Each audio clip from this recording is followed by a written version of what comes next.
To see the scale of the cosmic rescue, we have to look at the prison. According to ancient theology, the earth was choking under the weight of ancestral sin, a spiritual decay that turned the world into a desecrated wasteland. Humanity lived in a state of constant, inescapable mortality. People were enslaved by terror, subjugated by the grotesque deception of false gods that demanded absolute, terrified worship. This oppression was the direct consequence of humanity's ancient rebellion in Eden, a move that's surrendering the earth to the rule of demonic entities. Humanity was locked inside this nightmare. They were incapable of breaking the cycle of death and idolatry on their own, requiring an overwhelming divine intervention to reset the balance. When the darkness feels absolute, the canopy over the earth violently fractures. Blinding golden light spills through the tear in the sky. The deliverer, arriving through this fracture, returns with the absolute authority of the King of Kings.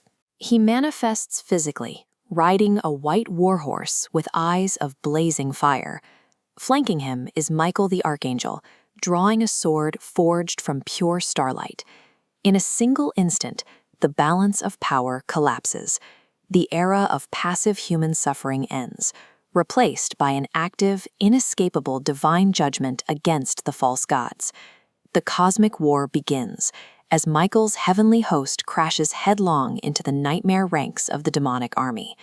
This visceral slaughter executes the severe Old Testament warnings found in Deuteronomy, which promised the total destruction of those who worshipped carved images. Christ advances effortlessly across the battlefield, shattering the massive stone avatars into dust, simply through the power of his presence. This physical collapse mirrors a spiritual one. As the stone fragments hit the earth, the demonic authority that once held these nations captive dissolves, erasing the very power behind the world's false religions. This terrifying purging carries no malice. It is a necessary cosmic cleansing, stripping away the corruption to prepare the earth for true sanctity. The battle reaches its climax when the architect of the fallen world erupts from the abyss as a colossal, multi-headed dragon, unleashing hellfire.